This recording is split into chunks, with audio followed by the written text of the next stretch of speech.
नमस्कार दोस्तों, स्वागत है आपका हमारे छोटे से YouTube चैनल पर।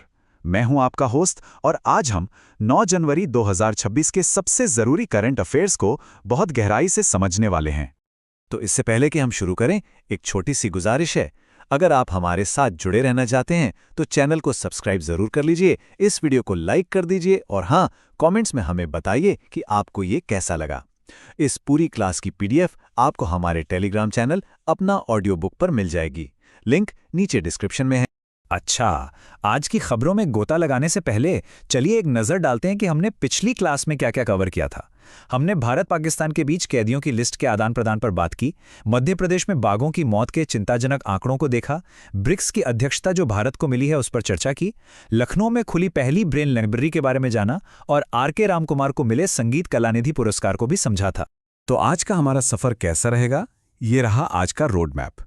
हम विज्ञान और रक्षा से शुरू करेंगे, फिर अंतर्राष्ट्रीय मामलों पर नजर डालेंगे, देश की बड़ी खबरें देखेंगे, कला और विरासत की दुनिया में चलेंगे और पर्यावरण से जुड़ी एक नई खोज के बारे में जानेंगे। और हाँ, आखिर में आपके लिए एक सवाल भी है। तो चलिए बिना किसी देरी के शुरू करते हैं हमारे पहले सेगमेंट के साथ, विज्ञान, तकनीक और रक्षा, जहां भारत हर दिन नए कीर्तिमान स्थापित कर रहा है। एक सवाल है, कभी सोचा है आपने कि सियाचिन की बर्फीली ऊंचाइयों पर या थार के तपते रेगिस्तान में जहां पानी की एक एक बूंद कीमती है, वहां हमारे सैनिकों को पीने का साफ पानी मिलता कैसे होगा? ये एक बहुत बहुत बड़ी चुनौती है, लेकिन DRDO ने इसका एक कमाल का हल निकाल लिया है। और वो हल है ये स्वदेश सिस्टम। इसका पूरा नाम है सी वाटर डिसैलिनेशन सिस्टम। ये DRDO का बनाया हुआ एक ऐसा पोर्टेबल और पावरफुल सिस्टम है जो खारे पानी, यहां तक कि समुद्र के पानी को भी फिल्टर करके एकदम पीने लायक बना देता है। आप सोच सकते हैं ये हमारे जवानों के लिए कितना बड़ा गेम चेंजर है। अब DRDO की बात हो ही रही है तो कुछ इंपॉर्टेंट पॉइंट्स हैं जो एग्जाम के लिए बहुत ज़रूरी हैं। 1958 में इसकी स्थापना हुई, हेडक्वार्टर नई दिल्ली में है और इसके वर्तमान चेयरमैन हैं समीर V कामत। इसका आदर्श वाक्य है बलस्य मूलम विज्ञानम, मतलब बल का मूल विज्ञान में है। और हाल के दिनों में DRDO ने घोरनाव ग्लाइड बम, हिम कवच क्लोथिंग सिस्टम और रुद्रम 2 मिसाइल जैसे कई सफल प्रोजेक्ट्स किए हैं। साइंस एंड टेक से एक और जबरदस्त खबर आ रही है। भारत बायोबिटुमिन का व्यावसायिक उत्पादन करने वाला दुनिया का पहला देश बन गया है। ये एक बहुत बड़ा कदम है एक सस्टेनेबल, एक ग्रीन भविष्य की ओर। तो ये बायोबिटुमिन है क्या भला? चलिए इसको बिल्कुल आसान भाषा में समझते हैं। अभी जो सड़कें बनाने के लिए हम डामर या बिटुमिन इस्तेमाल करते हैं वो पेट्रोलियम यानी कच्चे तेल से बनता है। लेकिन ये जो बायोबिटुमिन है ये पूरी तरह से रिन्यूएबल यानी नवीकरणीय स्रोतों से बनता है, जो इसे एकदम इको फ्रेंडली बना देता है।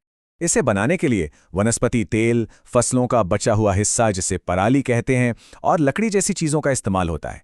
इसका सीधा सीधा मतलब यह है कि हम वेस्ट से वेल्थ बना रहे हैं, हम कचरे से सड़कें बना रहे हैं। इससे ना सिर्फ प्रदूषण कम होगा बल्कि पेट्रोल डीजल पर हमारी निर्भरता भी घटेगी। सच में एक तीर से दो निशाने। 70,000 किलोमीटर, ये आंकड़ा देखने में सिर्फ एक नंबर लग सकता है, लेकिन इसके पीछे भारतीय रेलवे की एक ऐतिहासिक उपलब्धि छुपी हुई है। इसका मतलब ये है कि इंडियन रेलवेज ने अपने 99% से भी ज्यादा ब्रॉडगेज नेटवर्क को इलेक्ट्रीफाई कर दिया है, मतलब बिजली से चलने लायक बना दिया है। और इसी के साथ हमारा रेलवे नेटवर्क दुनिया का सबसे बड़ा ग्रीन रेलवे नेटवर्क बन गया है। ये सिर्फ ट्रेनों की स्पीड ही नहीं बढ़ाएगा बल्कि कार्बन एमिशन को कम करके हमारे पर्यावरण को भी बचाएगा। चलिए अब देश की सीमाओं से बाहर चलते हैं और देखते हैं कि अंतर्राष्ट्रीय मंच पर क्या कुछ चल रहा है। डिप्लोमेसी के फ्रंट पर एक बड़ी खबर है। जर्मनी के चांसलर फ्रेडरिक मर्ज जनवरी में भारत दौरे पर आ रहे हैं। ये उनकी पहली ऑफिशियल विजिट होगी। इस यात्रा का मुख्य एजेंडा व्यापार, रक्षा, टेक्नोलॉजी और शिक्षा जैसे जरूरी क्षेत्रों में दोनों देशों के रिश्तों को और मजबूत करना है। अच्छा, अब बात करते हैं यूनाइटेड नेशंस की। जैसा कि आप जानते हैं, UN हर साल को एक खास थीम देता है और ये एग्जाम्स का एक फेवरेट टॉपिक है। तो क्या आप बता सकते हैं कि आने वाले सालों के लिए UN ने कौन कौन से विषय चुने हैं?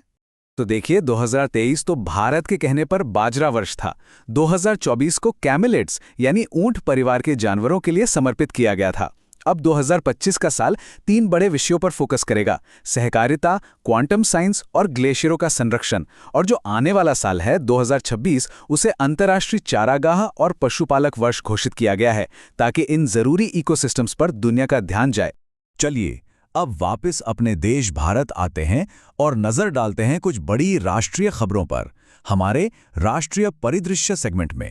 पॉलिटिक्स से एक बड़ी खबर आ रही है। सिद्धारमैया जी ने एक नया कीर्तिमान स्थापित किया है। उन्होंने पूर्व मुख्यमंत्री देवराज उर्स का रिकॉर्ड तोड़ दिया है और अब वो कर्नाटक के सबसे लंबे समय तक सेवा करने वाले मुख्यमंत्री बन गए हैं। अब जब कर्नाटक का जिक्र हुआ है तो कुछ और इम्पॉर्टेंट फैक्ट्स भी जान लेते हैं। इसकी राजधानी बैंगलोर, जिसे हम स्पेस सिटी भी कहते हैं, इसरो और भारत के पहले 3D प्रिंटेड पोस्ट ऑफिस का घर है। यहाँ अंशी, नागरहोल और बन्नेरघट्टा जैसे मशहूर नेशनल पार्क्स हैं। और ये राज्य अपनी कुछ प्रोग्रेसिव नीतियों के लिए भी जाना जाता है, जैसे कि पीरियड लीव और राइट टू डाई, यानी इच्छा मृत्यु का अधिकार लागू करना। चलिए अब राजनीति से थोड़ा हटकर कला और संस्कृति की खूबसूरत दुनिया की तरफ चलते हैं। हमारा अगला सेगमेंट है कला और विरासत। कला जगत से एक बहुत ही शानदार खबर। जानी मानी भरतनाट्यम डांसर उर्मिला सत्यनारायणन जी को मद्रास संगीत अकादमी की तरफ से प्रतिष्ठित नृत्य कलानिधि पुरस्कार 2025 से सम्मानित किया गया है। और इसी पुरस्कार के साथ एक बहुत इंपॉर्टेंट सवाल भी जुड़ जाता है, जो आर्ट एंड कल्चर सेक्शन में अक्सर पूछा जाता है। क्या आपको पता है कि भारत में आधिकारिक तौर पर कितने शास्त्रीय नृत्य यानी क्लासिकल डांस हैं? तो याद रखिएगा, संगीत नाटक अकादमी के अनुसार भारत में कुल 8 शास्त्रीय नृत्य हैं।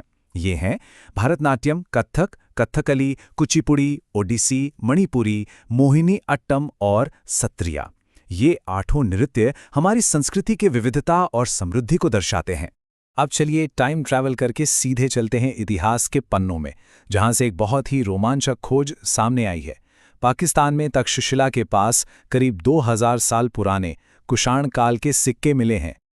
ये सिक्के महान कुषाण सम्राट राजा वासुदेव के समय के हैं और ये उस दौर के व्यापार और संस्कृति की एक झलक दिखाते हैं। और हाँ, यहाँ पर एक स्टैटिक जीके का पॉइंट जरूर नोट कर लीजिए। भारत में कुषाण वंश की नींव कुजुल कडफिसेस ने रखी थी। और अब हम आ गए हैं अपने आखिरी कंटेंट सेगमेंट पर, पर्यावरण और खोज, जहां हम प्रकृति के एक नए रहस्य पर से पर्दा उठाएंगे। मिजोरम के घने जंगलों में वैज्ञानिकों को रीड स्नेक की एक बिल्कुल नई प्रजाति मिली है। इसका वैज्ञानिक नाम रखा गया है कैलमारिया मिजोरमेंसिस।